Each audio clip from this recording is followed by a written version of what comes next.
Welcome back to the deep dive. Today we're tackling something pretty fundamental in the online world. How can you give away education, like really good education, to millions of people for free, but still run a huge, expensive operation? We're going deep into the business model of Alison e-learning. They're one of the giants in massive open online courses, MOOCs.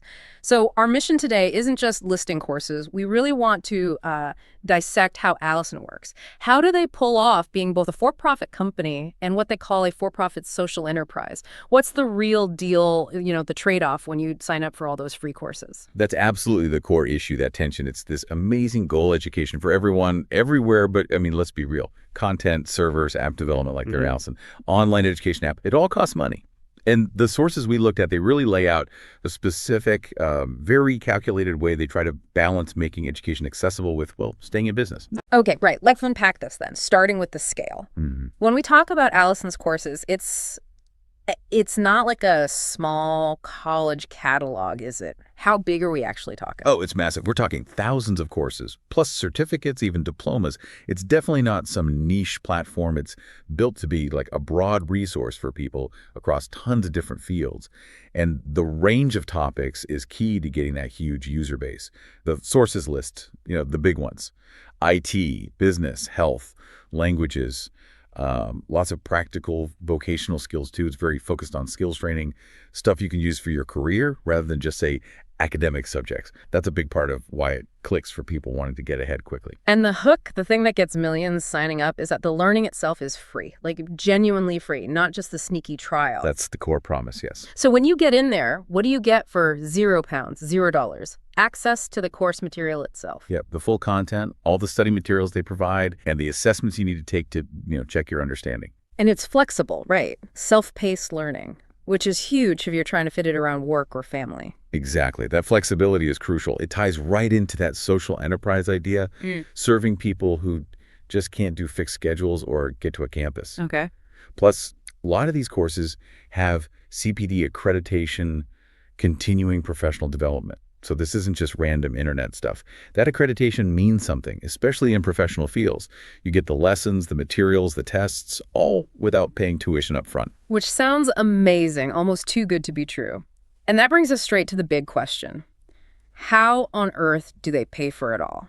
If the learning's free, the platform's global, new courses are always being added, somebody's got to be footing the bill. So connecting the dots, where's the revenue actually coming from? Well, it relies on a pretty common online model, fundamentally, a two-part approach.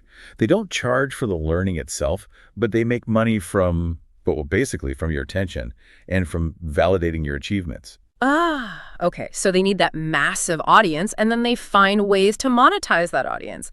Let's take the first way, the one you probably notice immediately. Ads. Advertising. Exactly. That's pillar number one. Yeah. A big slice of their revenue comes from selling ad space. Because the courses are free, they put ads on the website and inside the mobile app too. Right. And this is where that tension you mentioned really starts to bite, isn't it? The sources we saw mentioned that users find these ads, well, intrusive, kind of annoying. How does that square with the mission? Providing free education, but then making the experience potentially worse with ads. It's the trade-off, isn't it? The classic freemium compromise applied to education, like free news websites plastered with ads, but maybe even more noticeable when you're trying to concentrate on learning. They're essentially selling access to your eyeballs to fund the free content for everyone. You can think of it maybe like a Costco model, almost. They give you the core product, the knowledge, basically for free, maybe even taking a hit on it. But they make the profit on everything else around it. If you don't want to pay for the membership or the premium version, you deal with the ads. Your attention pays the bills. That makes sense. So advertising covers the basics, but I guess the real profit, the more scalable part, that must be the second pillar. In-app purchases, optional paid stuff. This sounds like where they monetize actually achieving something or just getting a smoother experience. That's right. The second stream is really smart because it taps into why people are there in the first place, usually career progression. Yeah. So the income comes from things that make learning better. Yeah. But more importantly, things that give you formal proof you learned it. Okay, now this is where it gets really interesting, I think. When you look at what people actually pay for, it's not the learning itself. It seems to be two distinct things. Getting official recognition and paying for convenience. Let's start with recognition. If you've done the course, you have the knowledge. Why pay for a certificate? Because just knowing something often isn't enough for an employer, Yeah. right? You need to be able to prove it. Verifiability. So the course is free, you learn everything. But if you pass and you want that official piece of paper or digital file that says, yes, they completed this successfully, something you can show an employer, that's what you buy.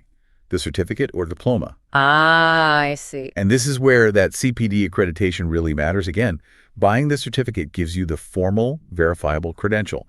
It turns the free knowledge into something tangible you can put on your CV or LinkedIn. The payment covers, the admin, the system to verify it for employers, the whole credentialing infrastructure. So Allison isn't selling knowledge, they're selling validation, proof. The learning is open to everyone, but the official stamp costs money. And that sounds way more scalable. The profit margin on a digital certificate must be way higher than getting a few clicks on an ad. Definitely. Okay, so that's recognition. Now, the other paid element, convenience. This seems to directly tackle the problem created by the first revenue stream, those ads. Precisely. Create the friction point, the ads then sell the fix. They offer premium subscriptions or an ad-free option. The main pitch is simple.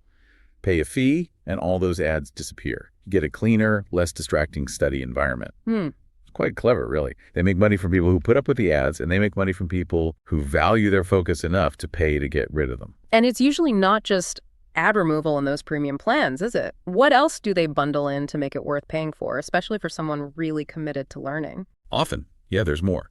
Things like discounts on buying those certificates we just talked about. So it connects the two paid streams, encourages you to go for the formal credential after you've enjoyed the smoother learning.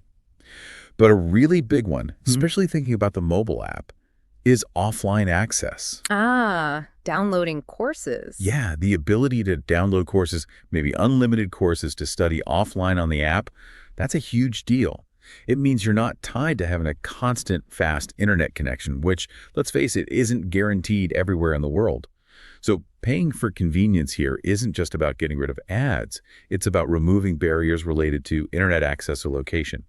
It makes the free education truly accessible anywhere, anytime. Okay, that really clarifies the for-profit social enterprise angle. The knowledge is free, accessible, even with poor internet maybe, but the guaranteed seamless access, like offline downloads, that convenience has a price tag. Exactly. All right. So putting it all together, we've got this kind of triangle, free access, ads funding it, and then paid options for achievement and convenience. Let's sum that up. Yeah, Alison's model seems to successfully walk that tightrope, balancing giving away knowledge with the need to actually run a huge platform. They offer good quality, free education and skills training globally. That's the foundation. And they pay the bills. They cover costs by selling user attention via advertising. And then they generate the real profit, likely from optional extras. The formal certificates and the premium, ad-free, potentially offline experience. You, the user, only really pay when you need to turn that personal knowledge into something professionally recognized or want a smoother ride. It's like a flywheel, isn't it? Get tons of users with the free stuff, make money from ads shown to them, which funds the platform, attracting more users, and then a portion of those users upgrade for certificates or the premium experience, which are high margin. The whole engine depends on keeping that initial barrier, the cost of learning, at zero. And that zero barrier creates the necessary scale. Massive scale keeps advertisers happy and ensures a constant flow of potential customers for the paid credentials they need for work. It works because the user base is huge and crucially motivated by career goals. It really makes you wonder about where this all goes next, though. The online learning space, MOOCs, it's getting more and more crowded. Thinking about that tension profit versus social mission, especially with those ads maybe getting in the way of what's the next evolution, could the pressure to improve the user experience push platforms like Alison away from ads altogether? Maybe relying purely on certificates, or perhaps getting companies or employers to sponsor access. Or maybe we'll see, like micropayments for convenience, making the ad-free experience almost trivially cheap for everyone. That's definitely something for you to think about as you navigate your own learning journey online. Is the free knowledge worth putting up with the ads? Thanks for joining us for this deep dive into Alison's business model.